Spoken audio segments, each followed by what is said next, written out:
Hey there, welcome to the Capstone Review. It is 18 April 2025, and I hope you're having a great Good Friday. Today is Good Friday, so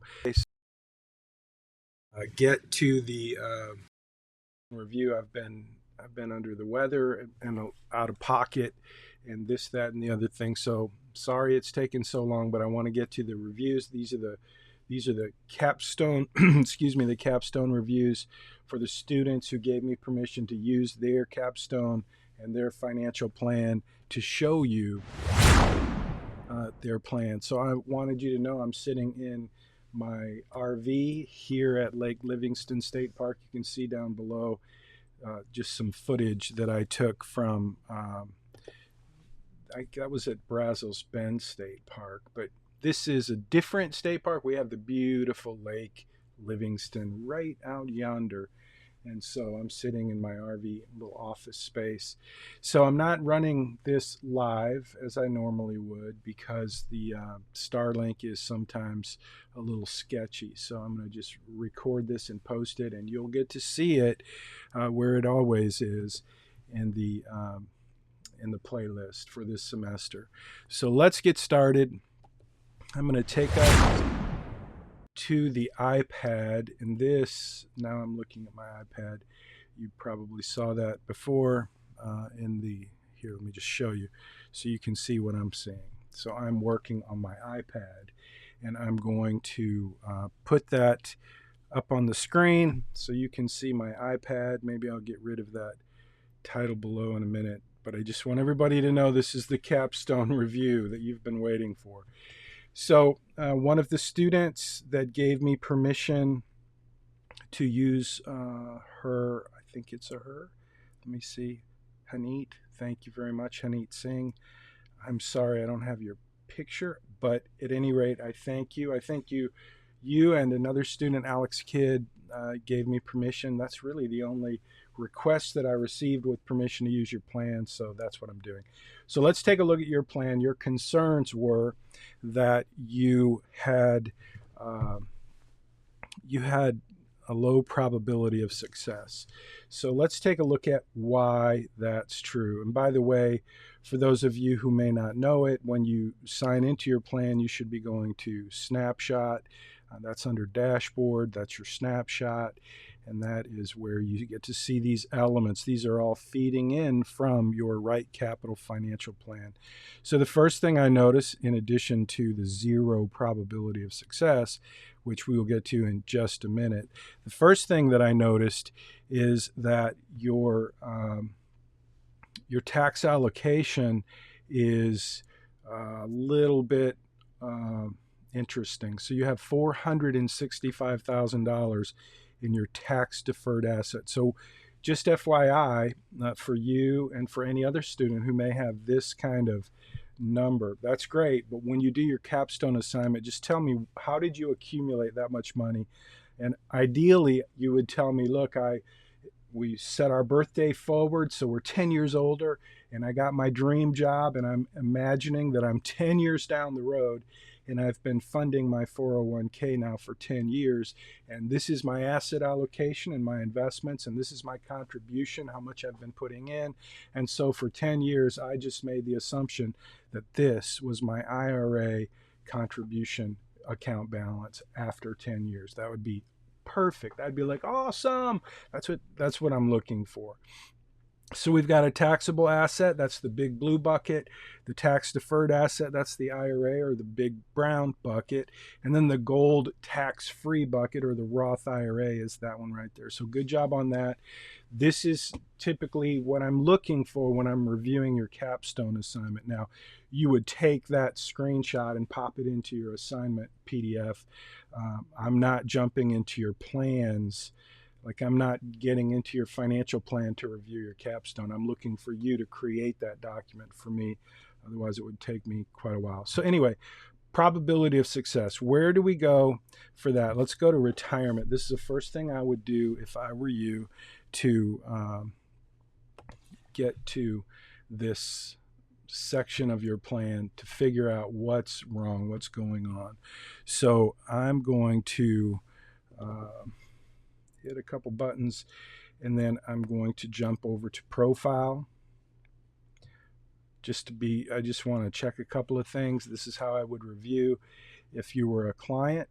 So I go to, and you can see right now, I'm tapping on this profile right here and nothing's happening. And that's because I'm using Starlink at the moment.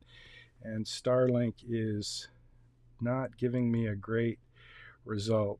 So if I go to speed test, you'll see here what I'm dealing with.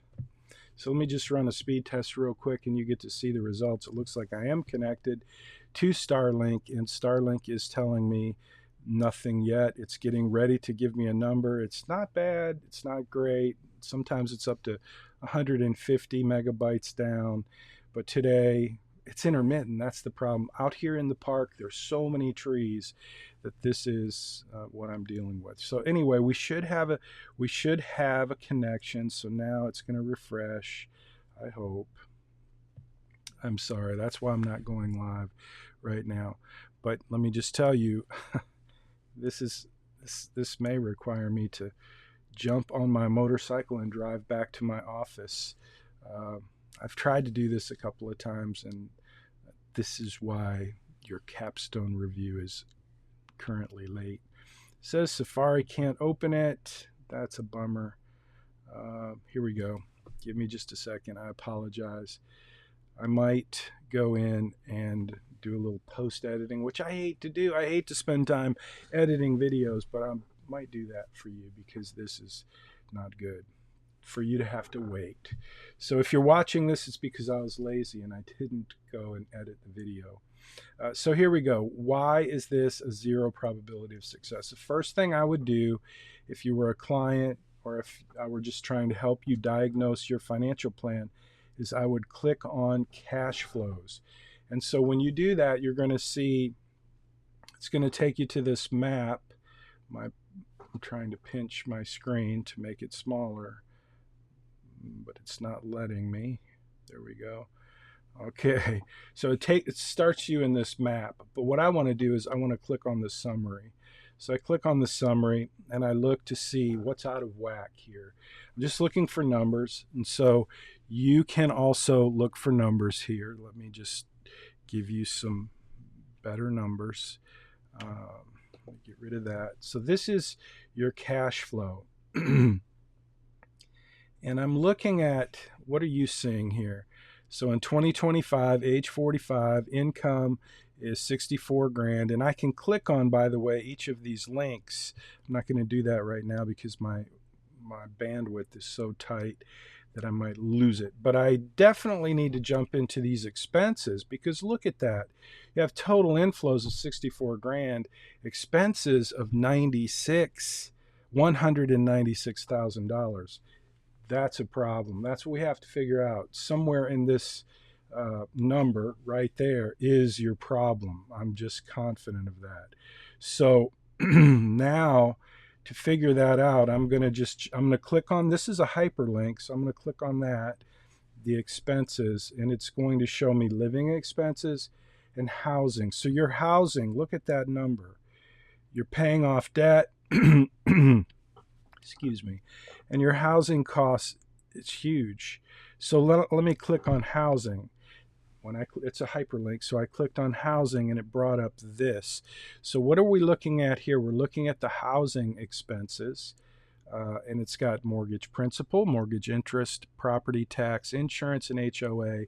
And then look right there. I think we found the problem. You're spending 50 grand a year with not just 50 grand a year, but you're spending 50 grand a year with, in addition to that, that amount is going up with inflation. So that seems like maybe that's your problem. So where can we find the fix for that? And let's see. So again, if we go to analysis, retirement, and then analysis, you'll get to see that number, zero probability of success. So now I know you have a problem with your housing. So I'm thinking your data card, either your mortgage or your property data card, all of your major data cards are going to be found right here in profile net worth. So that's where I am. And I see the loan here, and the loan for your house, the mortgage.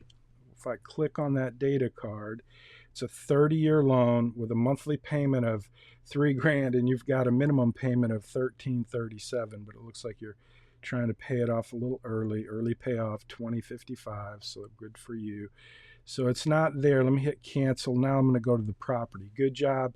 You created a property data card. There's the problem.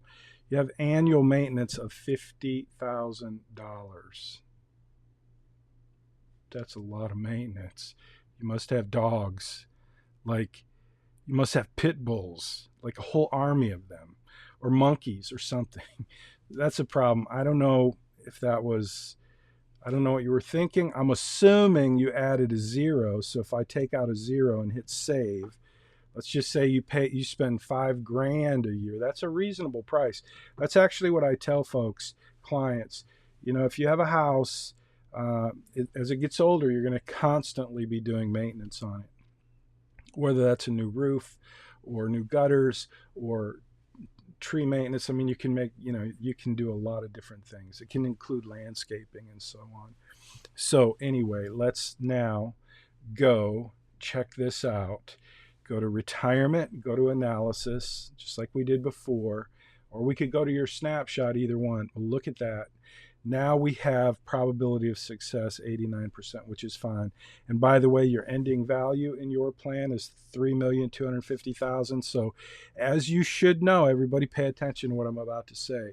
If you want a 50-point deduction on your capstone assignment, if you have 5 million or more in this number right here, then you need to give me a comment and just tell me, why is it so much? And especially if you have like $1 billion at the end of your plan, that's like something really wacky is going on in your plan. So you need to figure that out. If you don't, I'm happy to give you a 50-point deduction, because that's telling me you're not paying attention to the number. If you've got a number that's over 5 million or more, give me a comment.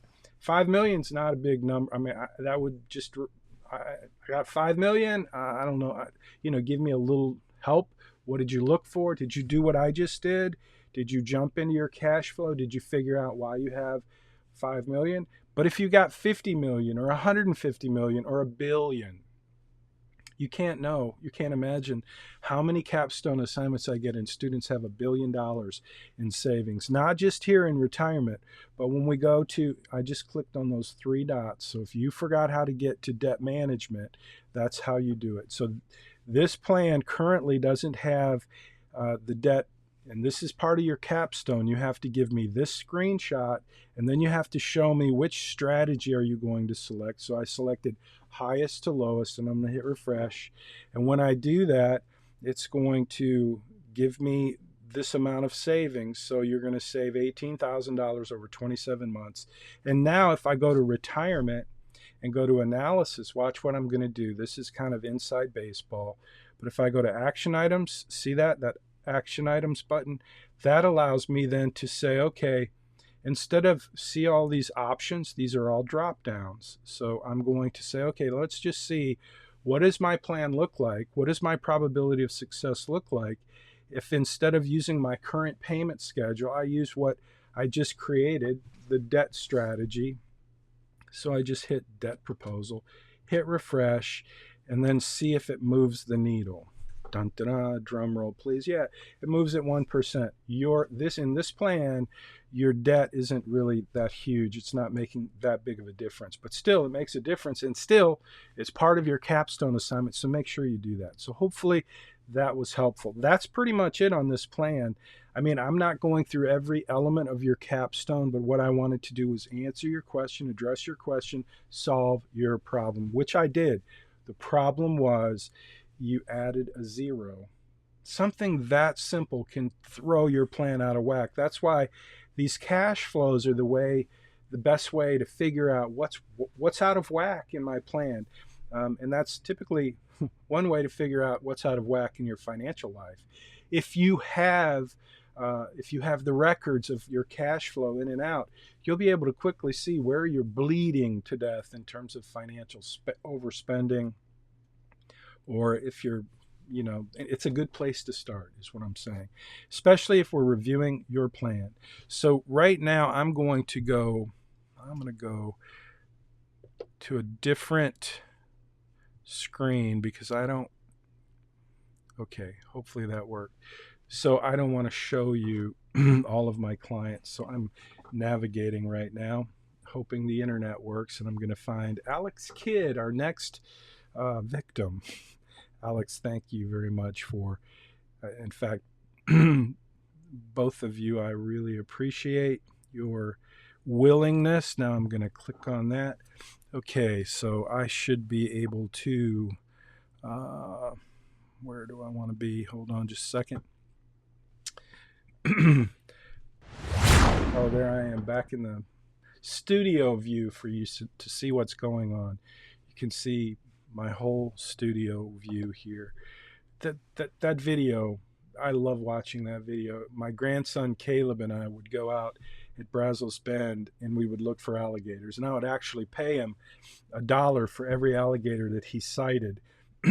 And if it was between the trail and the water, if the alligator had come out of the water and we could get close to it, I'd give him $5. But this one, he wanted me to pay him for this one, for finding this gator. But I was like, no, dude, 15 people on the trail told us, hey, there's a gator up on the trail. So we go see the gator, and Caleb is expecting me to pay him $5 for finding the gator. No, it doesn't work that way. I had so much fun. This gator just stayed there and let so many people take pictures. It was just a beautiful thing. That's the thing about Brazos Bend State Park. They have gators. They're very active. There's lots of them, and it's my favorite park, hands down. I'm currently in Lake Livingston State Park, and probably this is my favorite park to camp in, because there's the lake out there, and if you get a site where the sun goes down on the lake, it's just unbelievable. But this is kind of what I do on the weekends. That's my wife Connie. She is the park host, so she's a full-time volunteer park host, and I'm her helper. So she gets weekends off, and I work the weekends doing whatever needs to be done in the park. That's a grasshopper, and that is the most fun machine there is in a state park, in my opinion. So I got my foot in the door. My wife wanted to do this, so I was the one that made it happen. And I got, oh, that's not my wife. That's Jim. Starts with a C. I can't remember. I'll think of it. But yeah, that's another park host. But Connie does that too, and I do that, and that is the most fun. And that's my truck right there. So he's blowing off my site pad right there. But that's at Brazos Bend State Park. Again, I'm here. So back to work. Let me get back to work. Let's see. I'm going to go right here. And let's just make sure. Okay, so I am now, you can see I'm in Alex's plan. Thanks again, Alex, for giving me permission. So you've got a 76% probability of success. And you did send me a lot of screenshots and Excel sheets, and I did look at those, but it's just going to be easier for me to go through the same process with your plan that I did with the previous one, because that's just kind of the process that I use. So what I found, I believe, in your plan, I did look at it quickly this morning before I did the video, because I'm just not that brave. I mean, sometimes I am, usually I am, but didn't want to, yeah. So what we have right here is your total savings. So I think, I want to say, I'm not positive, but I think I'm going to hit refresh and your savings is 0. I believe that's what I found in your plan. There's several things in your plan that I am puzzled about, and I'll show you what they are. Like, this is one. You say you're saving 50 grand in your 401k. Well, FYI, that's for your information. You can say to RightCapital in your financial plan that you're going to save $100,000 in your 401k every year. But RightCapital is smart enough to know that you're not allowed to do that. Remember your assignment where you were going to learn a little bit about the rules, boundaries, and limitations of these tax advantaged accounts. Well, the 401k, clearly one of the most common, one of the most powerful tax advantaged accounts available to any American. It has some rules, boundaries, and limitations. And one of them is you can do the 6%, but how are you don't, I don't know, maybe you were going to tell me how you were planning on doing an additional 50 grand, but your plan is not going to calculate that. It's going to cap it at what the IRS limits are. So just FYI, that was one of the things that puzzled me. So your tax strategy here, we just changed it. I just went and changed. I can't remember. I changed it earlier in your plan. Now I can't remember if you had changed it previously or if you had not changed it. But this is now going to make sure that your proposed plan is taking into account that you've upgraded your debt strategy, and let's see what that does to your probability of success. Doesn't look like it made a big difference. So did it not? Did I hit refresh? Hit refresh. I'm not sure it's refreshing because I think I have a slow internet connection. Yeah, it's not refreshing. That's a bummer. So when you get in, hopefully when you watch this, you will do the same thing. Just make sure you change your debt proposal here on the debt strategy. You can do the same thing for your, by the way, this is like the workbench of your financial plan. This retirement analysis section with these action items, this is where you can change and do like scenarios to get your current plan side by side with your proposed plan. And that's all we're doing here when we change things. So if I change that from, I don't even know what your current allocation is. If I want to know what your current allocation is, I would go to investments and it would show me that you have a moderate allocation. As a young person, I would encourage you to be more aggressive because it works. So let me just show you how that works. So now under action items, and this is not a question you had, maybe you don't care, but I wanted to share it with you anyway. So asset allocation, let's just go with, instead of moderate, let's go with aggressive. Now I'm going to hit refresh and oh, it looks like it's going to take, it's thinking, oh, it gave you 2%. So that's what changed, 2%. I'm assuming that's, let me see. Okay, let me go back to your current payment strategy. You see what I'm doing? I'm just changing, I'm toggling things. So okay, so I changed, now we have 78%, and that's with aggressive. If I go to moderate, which is what you had before, and I hit refresh, you should have 76% on the current plan. Oh, but you have 62%. What did I do? Retirement spending. Did I change that? I'm not sure what I did. So I did something. So let's go back and change this to aggressive, and let's change this to the debt proposal. So when I hit refresh, it should give you 78%. Yeah, it gives you 78%. So just so you know, your asset allocation makes a difference in the long term of your plan. At the end of the day, this plan would have 625 grand at the ending value with a 78% probability of success. I'm happy with that. I mean, as far as your capstone assignment, if you were a client, my goal is always to get you to try to figure out how do we get you to at least an 80% probability of success. And usually what that means is we have to look at your expenses. We have to figure out where's your money going, where are you saving, what can we do differently to give you a better probability of success. So I'm looking at your cash flows here just to see what we have. I see income. I see planned distribution expenses. You have a lot of expenses in your plan. So let's click on that and see where housing, 26 grand. Wow, that's a lot. So your housing costs are pretty high. You've got, whoa, that interest is really high.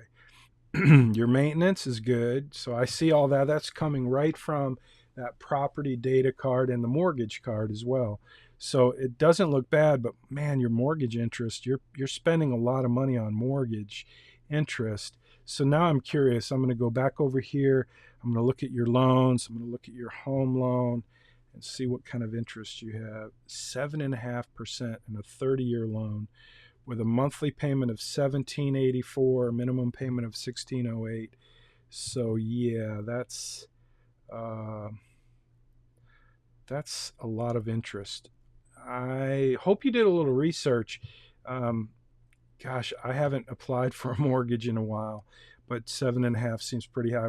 By the way, my wife and I got our first house, we lived in Austin, and interest rates were really high. It was back in 1985, and at the time, we couldn't afford to buy a house. I had a good job. I was making good money. Wanted to buy a house. We were paying $1,250 a month on an apartment rent in Austin, and I really didn't like paying rent. I wanted to buy a house and build equity.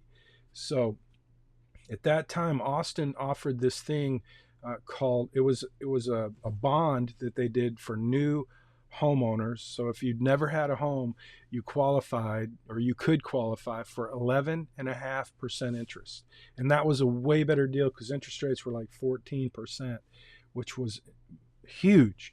And so anyway, we applied, we were approved, we bought a house in East Austin. Terrible place to buy a house. It turned out to be a terrible neighborhood, terrible investment, long story. But at any rate, 11%. So when I look at your loan at 7, over the last 20 years, interest rates have been pretty low. My last mortgage, I had 3.85%. So anyway, that's why if I go back to retirement, you just, I don't know where you got that interest rate, but you might want to do a little research. If you can get a 4.5 or 5%, I think that's more. I don't really know, honestly. I haven't done that research. So love to have your input. If you're watching this video, leave a comment below if you know what a current rate is for a mortgage. If it's 7.5%, though, that it is what it is. So otherwise, your plan looks fine as far as your capstone assignment is. I'm not trying to make you guys an expert in RightCapital and using financial planning software. That's not my goal. My goal is to help you understand how all these kind of numbers fit together. And if you just go through the process I went through, you'll at least get a better sense of what's happening in your financial plan. And that will help you when you get ready to do your capstone assignment to put it all together and pop it into a PDF. So again, this is the snapshot. This is where you would go. And by the way, these are all hyperlinked. So if you're like looking at your plan and you want to know what's what's going on behind the probability of success, I just clicked on that link and it will take us right to that section of your financial plan, which I call the workbench. This is the key place in your plan if you want to start looking at different scenarios, or if you want to look at cash flows, do some stress tests. That's beyond the scope of the course. It's beyond the scope of the capstone, but the cash flows, that is not beyond the scope. That's a good place for you to jump in and just spend a little time and wrap your head around cash flows. That's what makes a financial plan, is cash flows. So I hope I didn't miss anything. One thing I also look at, or if I were reviewing this with you, I'd want to look at your goals. So if we go to profile, we go to goals, you've got cash goal. Oh, I know what I wanted to do. You have a $5,000 cash goal. That's great. The last plan I looked at, I forgot to go in there, but she had a $2 million cash goal, to have $2 million. So I didn't review that. We got her plan, or his plan, I'm sorry. Hanit, we got that plan squared away. Let me just jump back though, and I'm not going to do that. The question is, am I going to edit this video to take out all the problems we had with the internet? The question is, will I do that? The answer is probably not. I don't know. But anyway, I do want to wish you a very happy Good Friday. He is risen. He is risen indeed. And I'm grateful. I'm going to enjoy this beautiful day in the park. And I'm going to try to post this video. It'll be in the playlist unless we just have a, if Starlink doesn't cooperate, then I'll run down the road to Starbucks and upload it there. But anyway, have a great weekend, and I thank you so much for the work you did this semester in this course, Personal Finance. And by the way, final message, I am very grateful for all the comments that you guys gave me about, hold on. Yeah, I thought I'd play the little video there, but I just wanted to say how grateful I am for all your comments about my sabbatical. So 2026, I will be taking a 1-year sabbatical from teaching, and I have some things I want to do with that time that I'm pretty excited about. I hope you'll follow me. LinkedIn is the best way to be in connection with me, I guess, for social anyway. I am on Facebook and X, but YouTube is where I post the videos, and I generally post them on LinkedIn as well. So LinkedIn is my favorite. It's my favorite social network. So I hope we can connect. If we're not connected, hit me with a connection request, and I will be grateful to say yes. So thank you for your work. Thank you for doing your evaluations. Very important. If you haven't done that, I appreciate if you do that. It's important to me. It's important to the college and other students. So you can rate this course on ratemyprofessors.com. Please do that. Give an honest review, and do your Bauer evaluation as well. That's very important for me. If after my sabbatical, if I'm going to hope to come back, I need a good evaluation. I really do. So thank you. Thank you so much, and take care of yourself, and let's connect. And I'll maybe leave a comment in your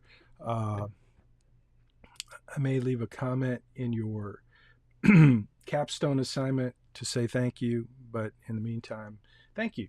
Take care. I'm going to hit the end button if I can find it now, and then I'll post this in your playlist. Have a great Easter.